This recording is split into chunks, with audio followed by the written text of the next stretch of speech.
다음 세대를 세우자라는 두 번째 시간이고요.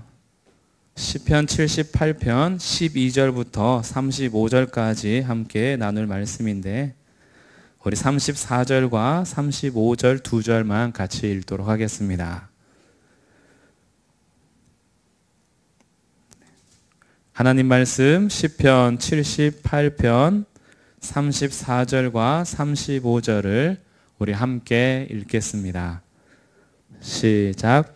하나님이 그들을 죽이실 때에 그들이 그에게 구하며 돌이켜 하나님을 간절히 찾았고 하나님이 그들의 반석이시며 지존하신 하나님이 그들의 구속자이심을 기억하였도다. 아멘.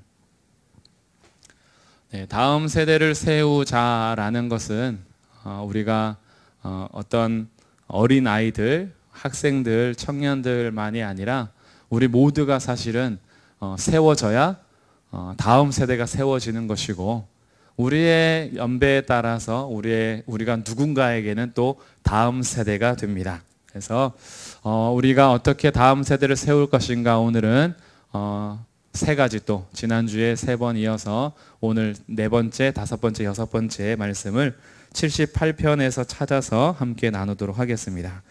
먼저 오늘의 첫 번째면서 전체에서는 4번째 다음 세대를 세우기 위해서 해야 하는 것은 14절에 기록이 됩니다. 자, 14절 말씀 제가 읽어보겠습니다. 낮에는 구름으로 밤에는 불빛으로 인도하셨다. 다음 세대를 세우자라는 4번째는요. 하나님의 인도를 따르라는 것입니다. 하나님의 인도하심을 따라가는 것, 이것이 우리가 해야 하는 다음 세대를 세우는 일이 될 것입니다. 그러기 위해서는 어른 세대도 하나님의 인도를 따라야 할 것이고요. 그 따라가는 본을 통해서 다음 세대들이 또 그 발걸음을 이어가게 될 겁니다. 가정에서는 부모님께서 하나님의 인도하심을 받아서 걸어가셔야 자녀들이 또 부모님을 따라서 하나님의 인도를 따라가게 됩니다. 이것을 구름 기둥과 불 기둥으로 인도하신 하나님의 역사 속에서 하나님께서 행하신 일들을 통해서 우리에게 알려주는데 출애굽 백성들에게 하나님께서 광야를 지나게 하실 때에도 그들을 시내산에 인도할 때에도 그들이 반역했던 현장에서도 그리고 그들이 다시 들어가는 모든 상황 가운데 하나님은 낮에는 구름 기둥으로 밤에는 불 기둥으로 그들을 인도하셨습니다. 그들보다 먼저 행하셔서 구름이 멈추면 그들이 멈췄고 구름이 떠올라서 인도되면 다시 그들이 그 길을 따라가게 되었죠. 우리는 무엇을 따라 사는지 한번 살펴볼 필요가 있어요. 오늘 하루를 사는 것뿐만이 아니라 내가 계획하는 올해의 한 해의 계획 그리고 나의 5년 후, 10년 후 한 걸음 한 걸음 하루하루의 삶이 나는 무엇을 따라가는가라는 것을 한번 돌이켜볼 필요가 있습니다. 그냥 아침이 되면 눈을 뜨고 밤이 되면 잠을 자고 하루의 일과가 거의 일상생활이 돌아가는 것처럼 돌아가는 이 시대를 살아가는 것 같지만 그러다 보니까 하나님의 인도하심을 받는다기보다는 그냥 하루를 살아버린 그런 하루를 지낼 때도 참 많이 있죠. 그렇게 하루하루가 일주일이 되고 그 일주일이 1년이 되고 그러다 보면은 하나님의 뜻을 따라서 살았다라기보다 그냥 내가 원한 대로 내가 계획한 대로 살아갈 때가 많이 있습니다. 저희가 오늘 찬송했던 것이 나중에 우리가 고백하고 싶은 것은 예수 인도하셨네. 이렇게 고백할 수 있다면 정말 행복한 삶일 것 같아요. 물론 우리 눈에 구름 기둥이 보이지 않습니다. 그렇게 눈에 보이고 또 밤에도 불기둥이 보이고 한다면 하나님의 인도를 받는 것이 더 쉽지 않을까라고 생각할 수도 있지만 우리에게는 구름 기둥, 불 기둥보다 더 확실한 하나님의 인도하심이 있습니다. 그것이 바로 하나님의 말씀으로 주신 성경입니다. 우리가 하나님의 인도를 따라 산다라는 것은 하나님의 말씀을 묵상하는 삶을 의미하는 거예요. 그래서 하나님께서 내게 오늘 먹여주시는 말씀, 인도하는 말씀을 하루하루 날마다 이것을 먹고 하나님께서 내게 원하시는 것이 무엇인지 기도하고 하나님의 뜻을 찾아 그 길을 걸어갈 때 이 말씀은 나의 삶을 비춰주고 내 발의 등이요 내 길의 빛이 되십니다.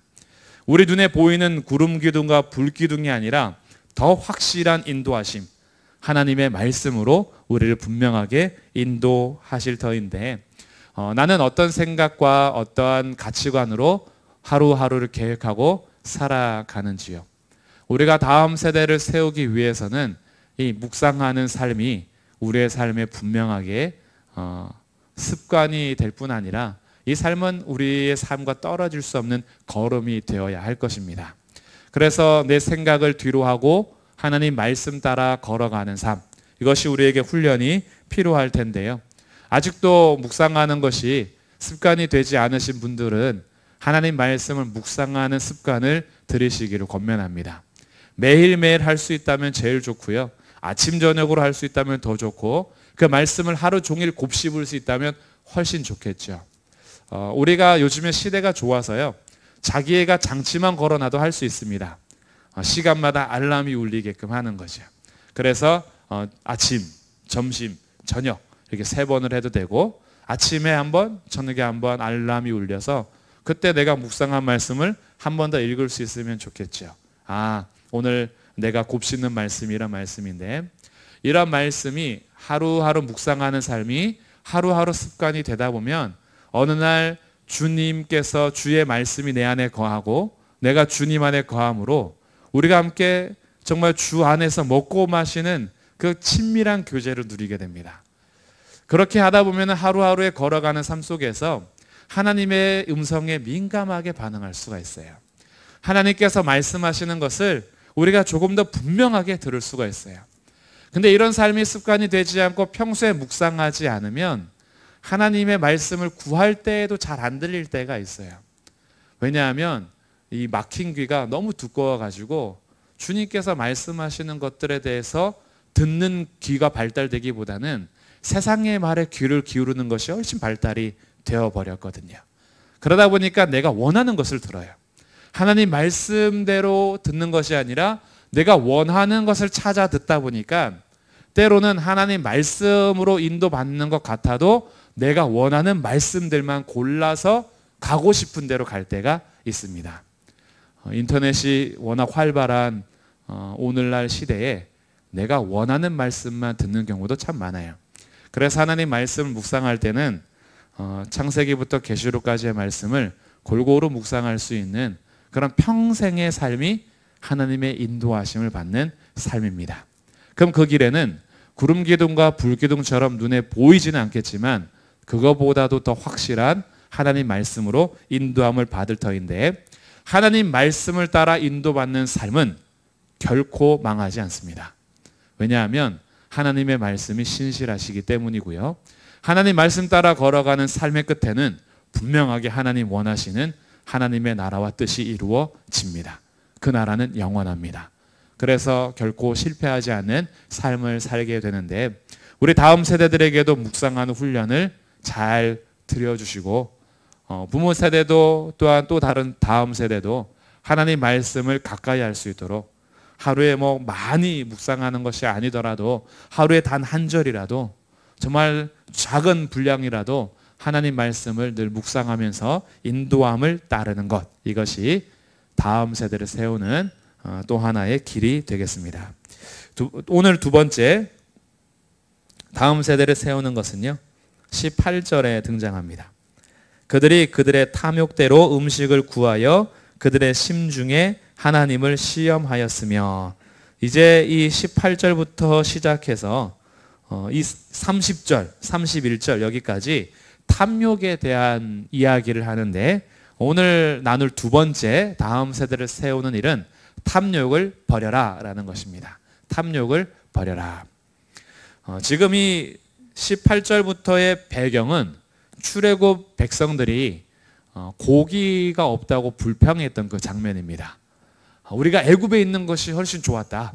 광야에서 하나님께서 물을 내셔서 먹여주셨고 만나를 매일 아침마다 주셔서 먹는 문제, 마시는 문제를 해결하셨어요.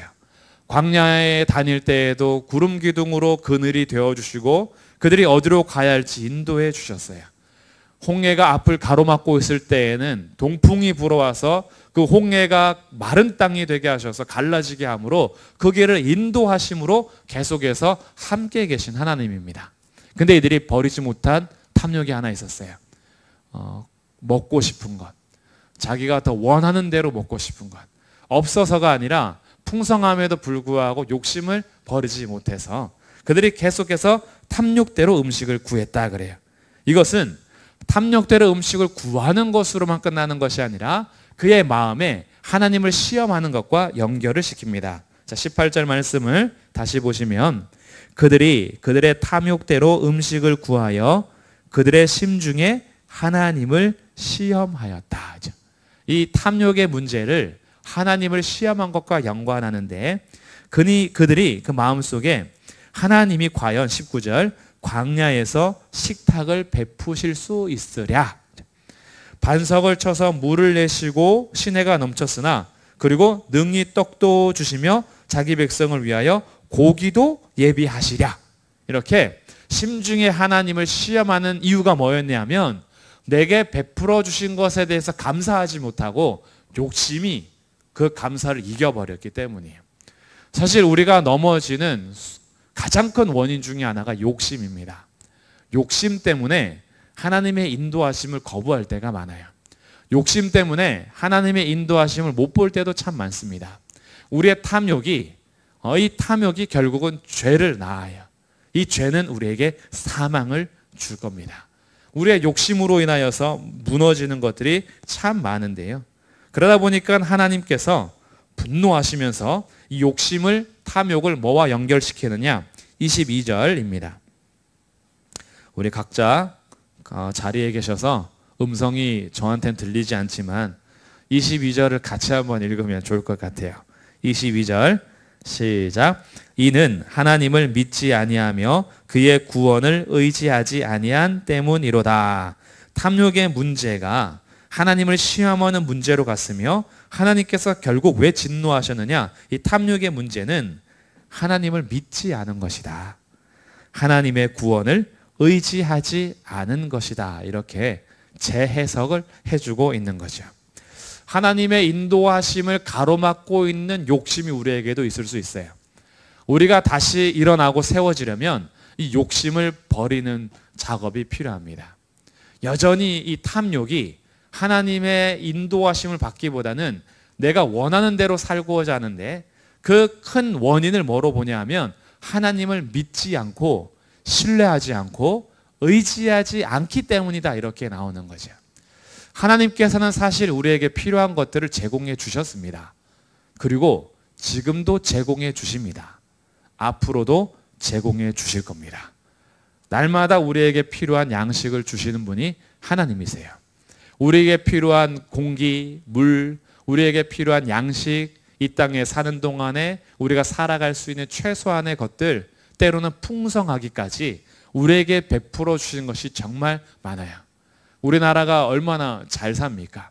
근데 우리가 계속해서 불만이 있는 것은 사실은 없어서가 아니라 더 가지지 못해서예요.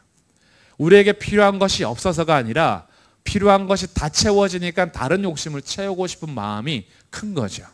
우리가 살아갈 수 있는 이미 살아갈 수 있는 너무나 좋은 환경이 펼쳐졌음에도 불구하고 하나님을 의지하며 믿고 감사하기보다는 내 욕심이 채워지지 않아서 불만인 채로 살아갈 때가 더 많습니다. 요즘 내 안의 욕심은 무엇인지요? 그것을 버려야 다시 일어날 수 있습니다. 그 욕심을 버리지 못하면 우리는 그 욕심에 계속 매여 있을 거예요. 그 욕심에 매여 있으면 하나님이 보이지 않습니다. 하나님을 향해서 자꾸 불만을 가져요. 왜 고기는 주시지 않느냐? 하나님께서 애굽에서 종살이를 그치고 건너오게 하셨어요. 홍해를 건너오게 하셨어요. 반석에서 물을 내주셨어요. 매일마다 만나를 주세요. 그런데도 감사가 없어요.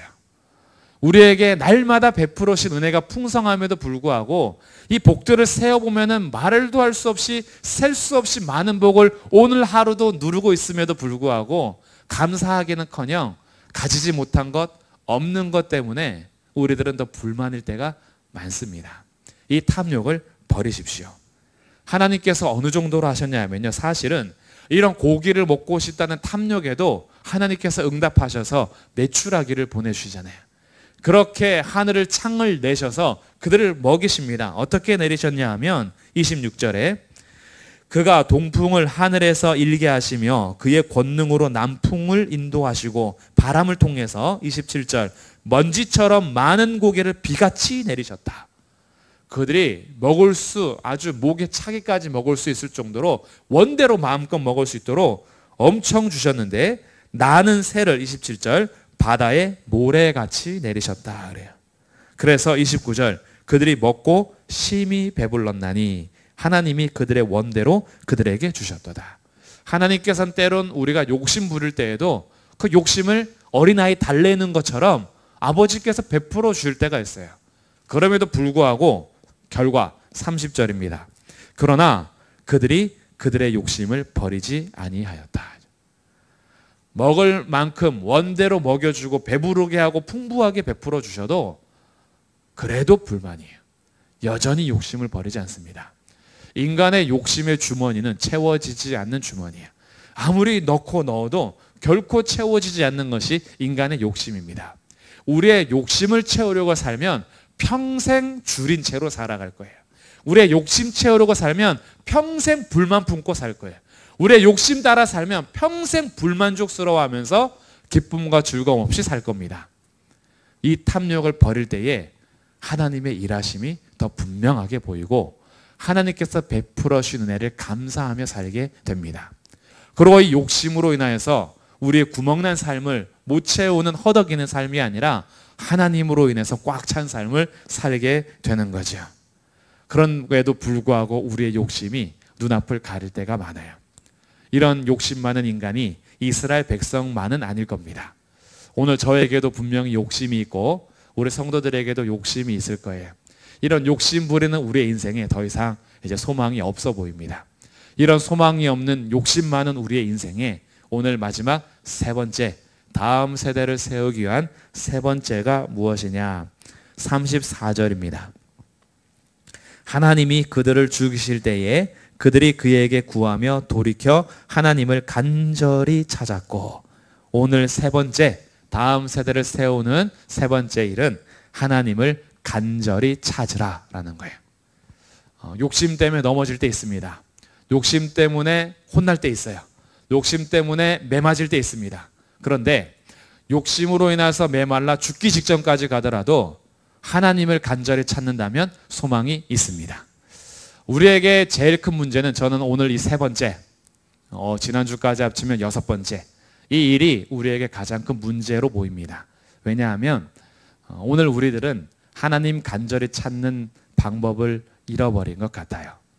하나님을 간절히 찾지 않습니다. 오늘날 우리 시대가 하나님을 간절히 찾는 시대가 아니라 그냥 하나님을 대충 찾는 시대예요.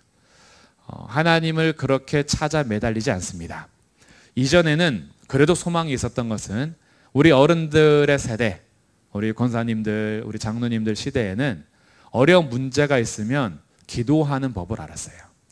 기도하는 어떤 격식은 알지 못하고 어떻게 기도해야 되는지 그 미사여구 예배 용어 이런 거는 몰라도 하나님 앞에 나와서 떼쓰고 부르짖더라도 하나님 앞에 매달리는 건 있었어요.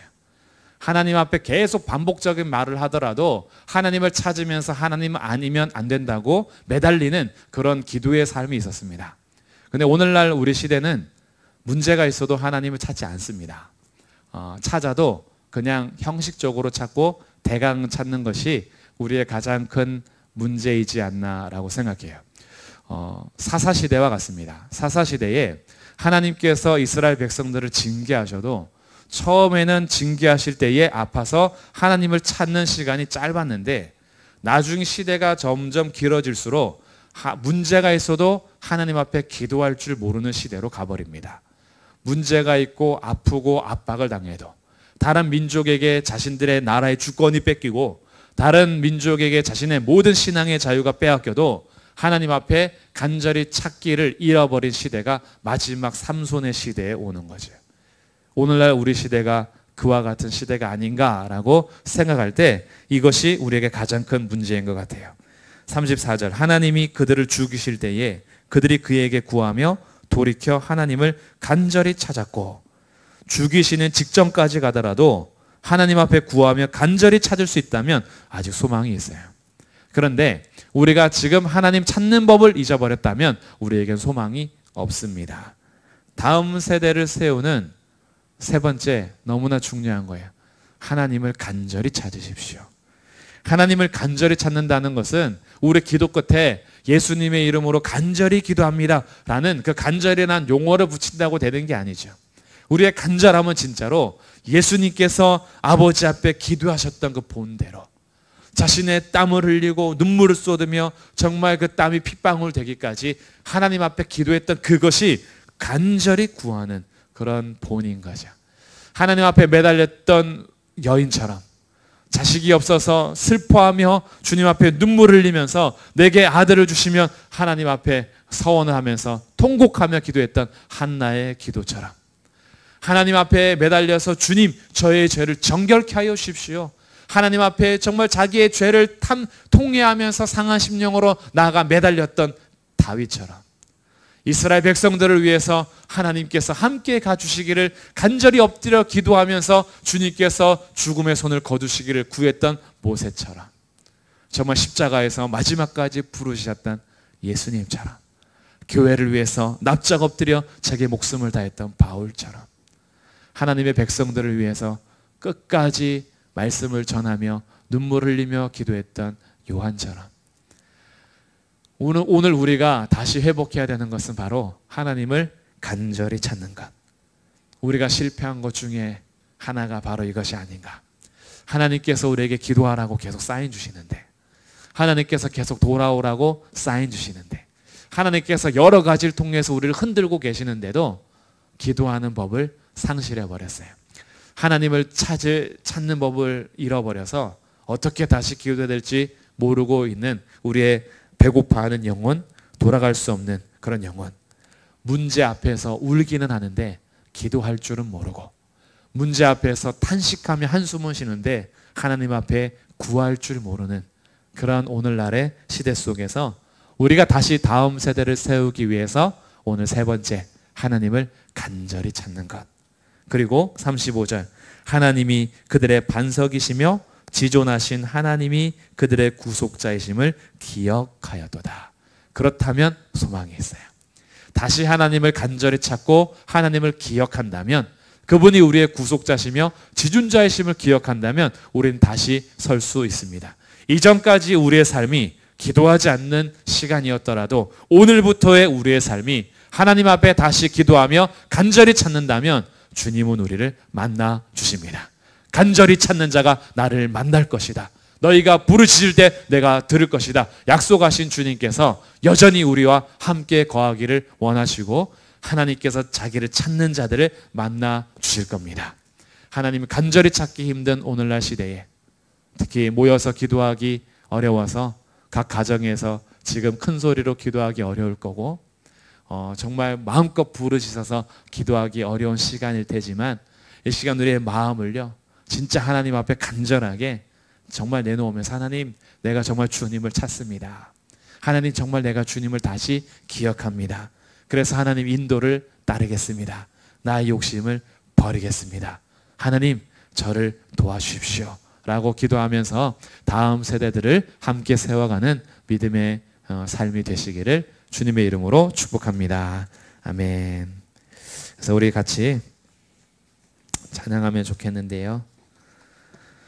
주님께서 우리에게 원하시는 것은 정말 돌아오는 것, 하나님을 다시 찾고 인도를 따르며 탐욕을 버리고 주님 앞에 서는 것. 그래서 여호와께 돌아가자라는 찬양이 있습니다. 하나님의 백성들이 주님을 떠날 때는 있지만 주님은 백성을 포기할 때가 한 번도 없었습니다. 하나님의 백성들이 주님을 사랑하지 않을 때 있었지만 주님은 한 번도 자기 백성을 사랑하지 않았던 적이 없습니다. 자기 모든 것을 주시면서까지 우리를 사랑하시고 돌아오게 하시는 그 주님의 사랑과 신실하심을 생각하면서 우리 마음을 다시 돌이켜 하나님을 찾고 하나님의 인도를 따르며 나의 욕심을 버리는 그런 삶이 되기 위해서 말씀 생각하면서 함께 찬양하겠습니다.